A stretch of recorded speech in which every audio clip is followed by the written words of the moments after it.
seseorang yang sudah mempelajari bahasa Arab ya untuk mempelajari Al-Quran dan hadis, maka gugur sudah kewajiban muslim yang lain. Jadi orang-orang NU ini sebenarnya berjasa Guru Gembul ya, karena menggugurkan kewajiban saudara-saudara muslim yang lain yang nggak mau belajar gramatika Arab. Assalamualaikum warahmatullahi wabarakatuh. Halo teman-teman, ketemu lagi dengan dua Bang Deso ya di channel Mr. Coach. Yuk mari kita ngobrol di channel ini. Siapkan kopinya yang kenal ngolah pikir dengan share serius tapi santai. Oke.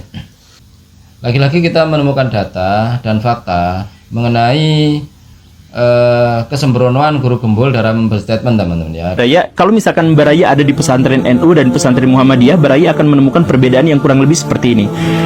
Kalau orang-orang Muhammadiyah mau mempelajari Islam, maka yang dipelajarinya itu adalah Quran, kemudian sunnah, kemudian kalau mereka bingung baru mereka cari referensi-referensi dari para ulama.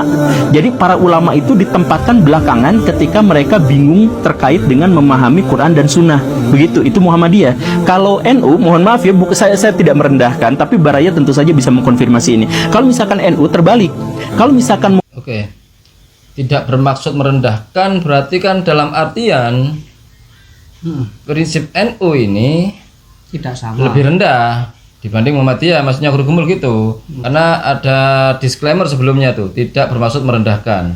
Berarti ini kan statusnya NU ini sudah rendah tuh. Tapi Guru Gembul tidak niat merendahkan katanya. Oke, kita lihat seperti apa prinsip-prinsip NU yang rendah menurut Guru Gembul ya. Walaupun Guru Gembul tidak merendahkan.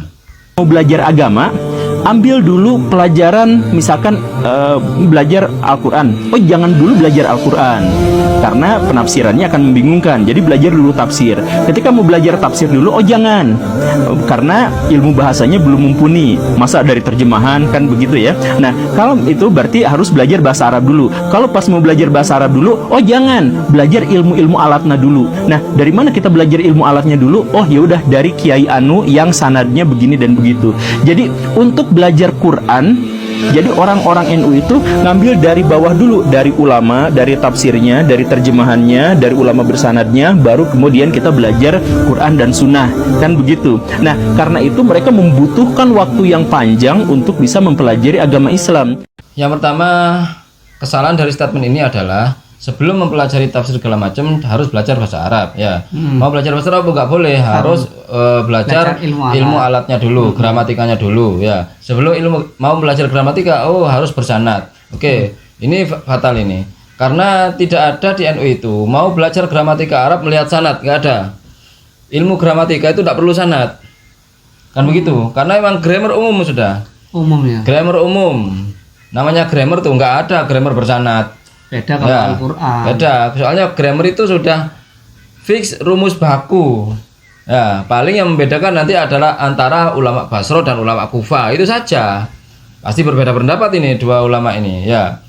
Kemudian masalah yang lain, kenapa NU itu butuh waktu yang lama katanya orang-orang NU untuk mempelajari agama? Karena ini enggak rendah sama sekali menurut saya. Justru waktu yang lama itu akan menghasilkan kualitas yang baik tuh.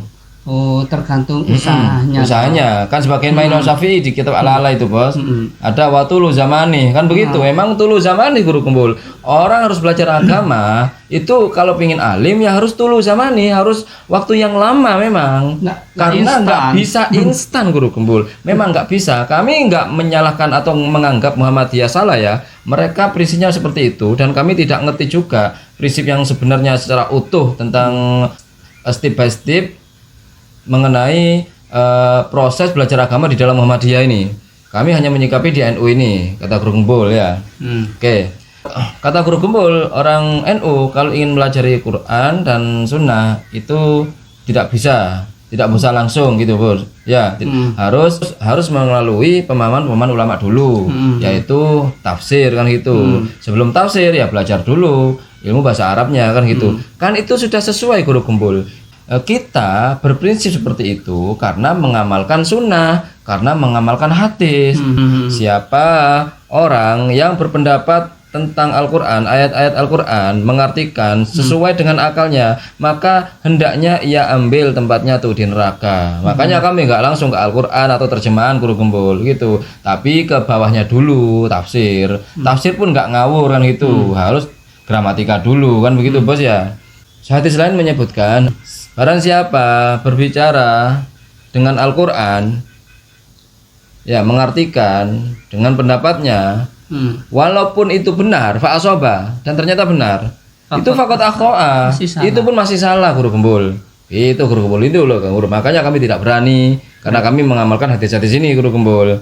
Ulama-ulama salaf itu hampir mayoritas jumhur ulama itu berpendapat bahwasanya ilmu itu ada dua macam tuh, ada yang hukumnya fardu ain, ada yang fardu kifayah gitu. Jadi kita memprioritaskan fardu ain dulu, ya.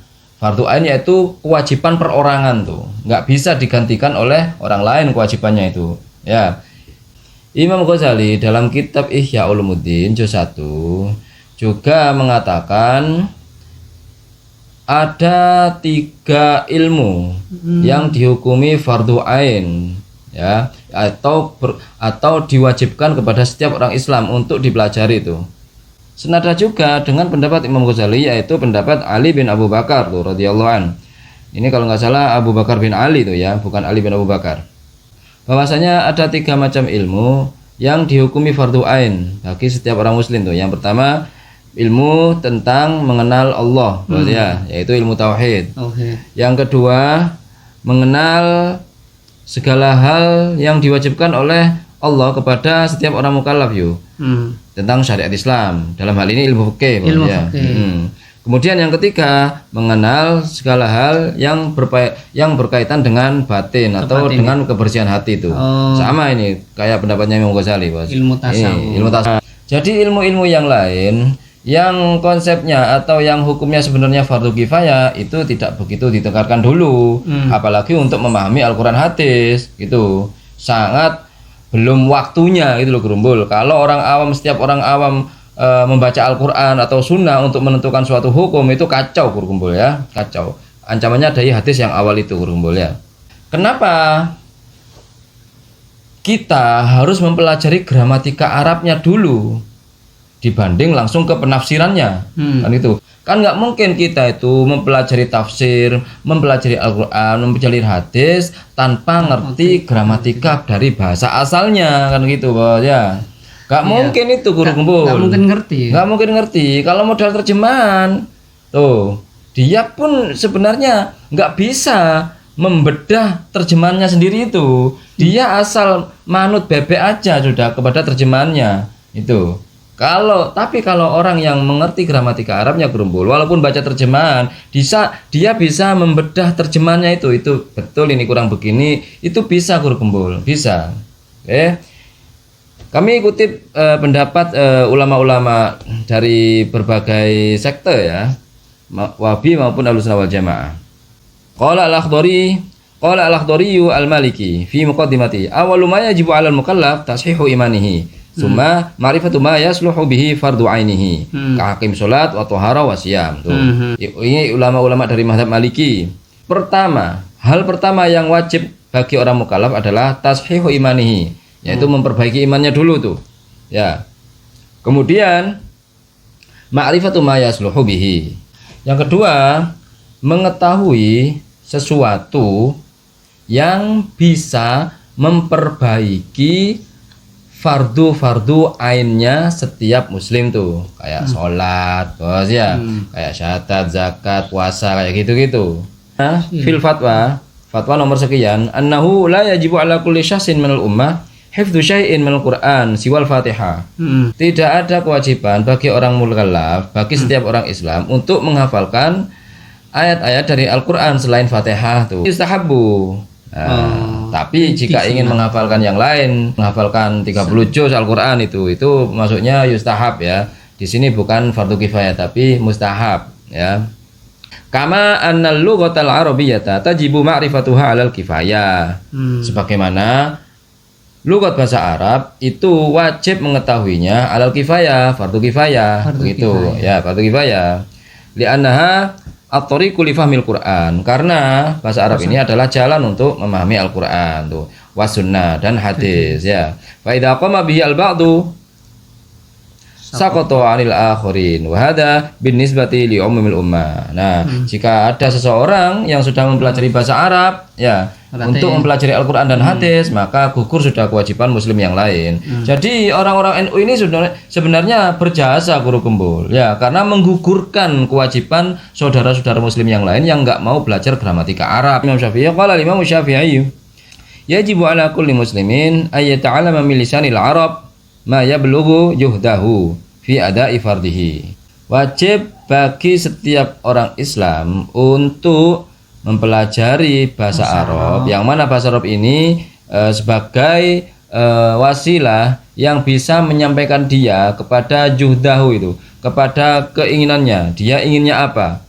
Fi ada'i fardihi, untuk melaksanakan kewajibannya tuh. Andaikan dia juhdahnya dia itu, jihadnya dia itu ke dalam rangkaian ilmu Al-Quran dan hadis, maka dia wajib kan gitu bos ya, bahasa Arab wajib itu mempelajari gramatika Arab kan gitu. Kalau menurut Ibnu Taimiyah, wa aidon fa inna nafsal lughatil arabiyyati minad din. Ya, jiwa bahasa Arab itu sebagian dari agama tuh ya. Wa ma'rifatuha fardun wajibun. Mengetahui bahasa Arab malah wajib Guru Gembul ya, fardun wajibun.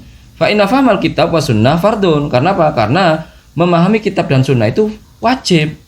Nah ya, wala yafhamu illa bi fahmil lughatil arabiyyah, dan tidak bisa dipahami kecuali dengan memahami bahasa Arab. Wa ma la yatimul wajib illa bihi fa huwa wajibun. Ini kaidah usul fikihnya. Sesuatu yang tanpanya dia nggak bisa sempurna, maka sesuatu ini menjadi wajib tuh. Summa minha ma huwa wajibun 'alal a'yan wa minha ma huwa wajibun 'alal kifayah. Kemudian wajib ini dibagi menjadi wajib ain dan wajib kifayah. Gitu Guru. Kalau Muhammadiyah mau mengikuti ini karena memahami kitab dan sunnah itu wajib katanya Ibnu Taimiyah tuh ya.